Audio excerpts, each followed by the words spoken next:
Et je passe la parole à Sophie Binet pour la CGT. Bonjour à toutes et tous. Alors moi je suis venue aujourd'hui pour dire le soutien de toute la CGT aux 9 militantes et militants qui sont jugés aujourd'hui. Et je voulais commencer par leur dire, ils l'ont pas dit évidemment, on le dit jamais trop dans ces situations-là, mais que on sait, on imagine la difficulté aussi dans cette situation mise en cause personnellement, le poids sur les familles, le poids sur vos vies, et c'est aussi ça qui fait le scandale de ce procès. En convoquant 9 responsables syndicaux aujourd'hui, le gouvernement fait le choix d'organiser un procès politique.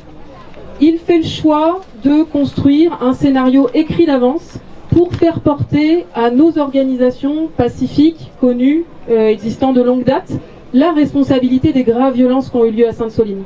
Sauf que le scénario, en réalité, ça n'est pas du tout celui-là.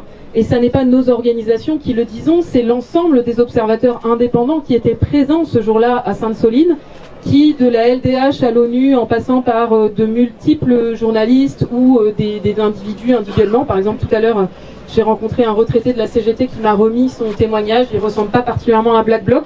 Et pourtant, pendant 1h30, il a été sous le feu d'armes de guerre qui se sont abattus comme un déluge sur les manifestantes et manifestants. Donc ce scénario, il est là pour nous faire porter à nous la responsabilité de ces graves violences, alors que nous savons que ces violences ont été organisées par le dispositif de maintien de l'ordre qui a été choisi, et que s'il y a une personne qui devait être au tribunal aujourd'hui, ça serait le ministre de l'Intérieur, puisque c'est ce ministre...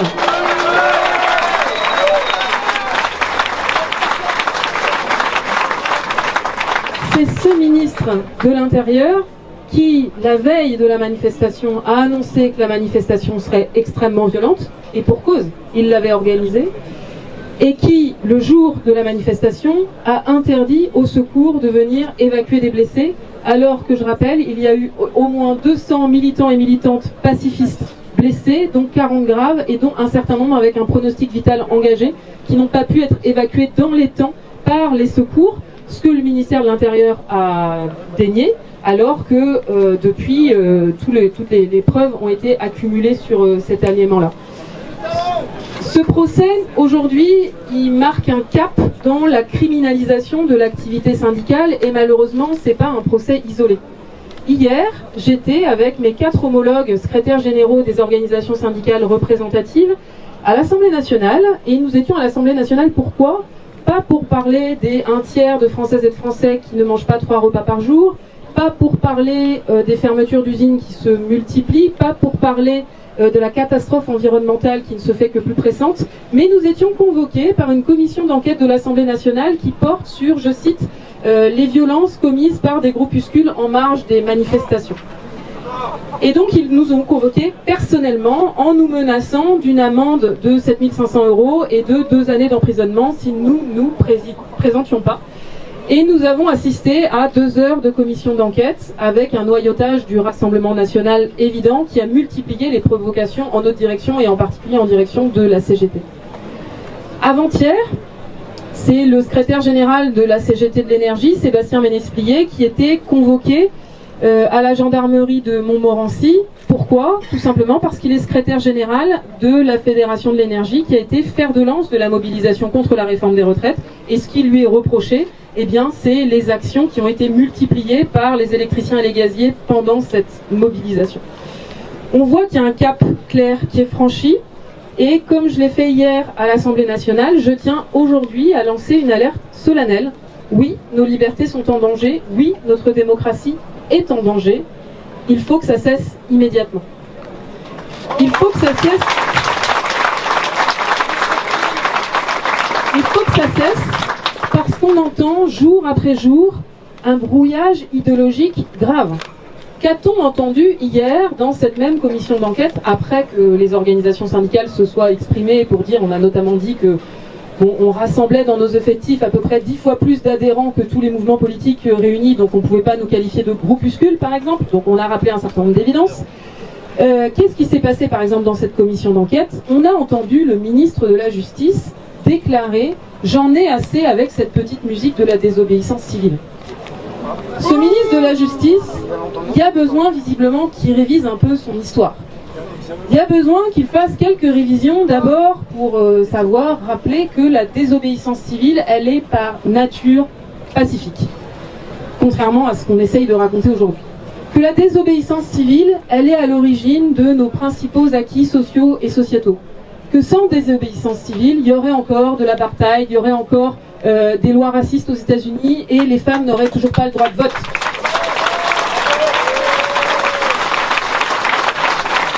Il y a besoin de rappeler au ministre de la Justice que la liberté, ce n'est pas d'obéir à la loi, parce que c'est quand même ce qu'il nous a expliqué hier. Que la liberté, nos droits et nos devoirs, comme le rappelle la Déclaration des droits de l'homme et des citoyens de 1789, c'est aussi de dénoncer et d'agir contre des lois injustes, dangereuses et scandaleuses. Et c'est ça la désobéissance civile.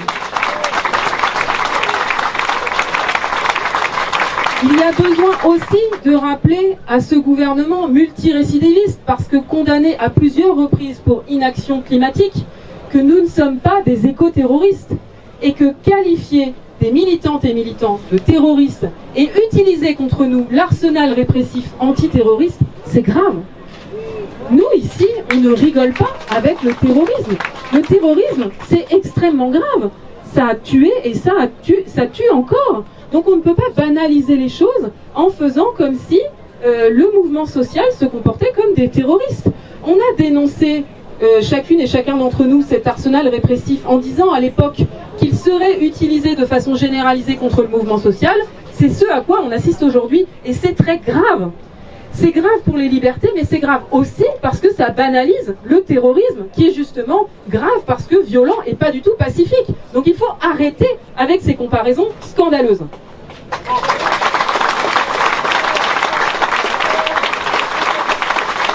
Et enfin, ce que la CGT est venue dire en étant présente ici, c'est que la question environnementale, elle est fondamentale pour la CGT, parce qu'elle exacerbe les oppositions de classe.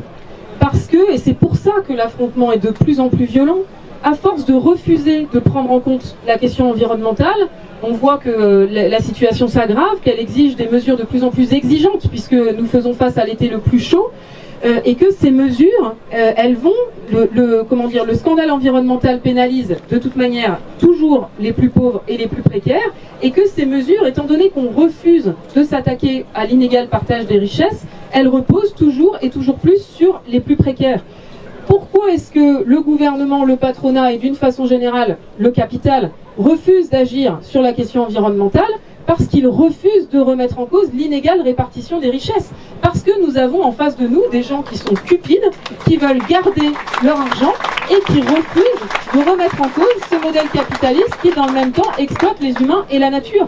Et c'est ça qui est extrêmement inquiétant aujourd'hui, c'est que plus on tarde à répondre à l'enjeu climatique, plus on cumule les catastrophes sociales et environnementales. On sait que demain, et on le voit déjà aujourd'hui, les réfugiés climatiques vont se multiplier. Qu'est-ce qu'on va faire de ces réfugiés? On va les envoyer se noyer dans la Manche ou dans la Méditerranée? C'est ça qu'on propose. On sait que demain et déjà aujourd'hui, si on ne répond pas aux défis climatiques, les fermetures d'usines, les suppressions d'emplois, elles vont se multiplier.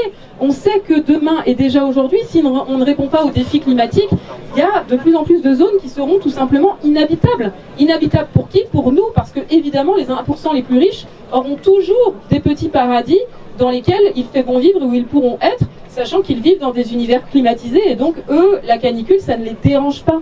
Donc c'est la présence de la CGT aujourd'hui et ces coalitions que nous construisons avec les organisations environnementales, elles sont fondamentales parce que elle est là pour dire qu'il faut profondément lier les questions sociales et environnementales. On ne répondra pas à la question environnementale sans poser la question du partage des richesses et on ne peut pas, pour nous, militants sociaux, militants syndicalistes au travail, porter nos combats sociaux sans traiter la question environnementale parce que les choses sont maintenant intrinsèquement liées.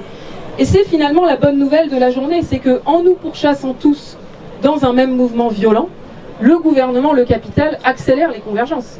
Et nous avons la lucidité, ces convergences, de les organiser. Le 23 septembre prochain, on va se retrouver notamment nombreuses et nombreux à défiler pour dénoncer la répression policière et exiger la défense des libertés, et pour également dénoncer la répression qui s'est organisée dans les banlieues, avec une révolte dans les banlieues forte, des questions posées très importantes sur la question de l'égalité, des services publics, la ségrégation sociale, sur la question des rapports entre la police et la population, et pour dire qu'on ne peut pas mater cette révolte par la force avec plus de 600 mineurs qui sont incarcérés aujourd'hui. Dans quel état sortiront-ils de prison? Il y a des questions qu'il faut poser sur la situation de notre police. Oui, on a besoin de forces de police, évidemment, mais on a besoin de forces de police républicaines. Et donc, il faut s'interroger sur les politiques de maintien de l'ordre, le racisme, les moyens aussi à disposition des forces de police qui ont de moins en moins de moyens, sont de moins en moins nombreuses, mais sont de plus en plus armées. Et donc c'est ces questions-là qu'il faut pouvoir poser, et c'est pas celles et ceux qui les posent qu'il faut mettre en prison. Pour résumer, je pense que ce qui résume la journée finalement, c'est que maintenant, toutes celles et ceux qui ont le culot de dire qu'ils ou elles sont en désaccord avec le gouvernement deviennent des délinquants et deviennent des voyous. Et ça, c'est inacceptable et on ne se laissera pas faire.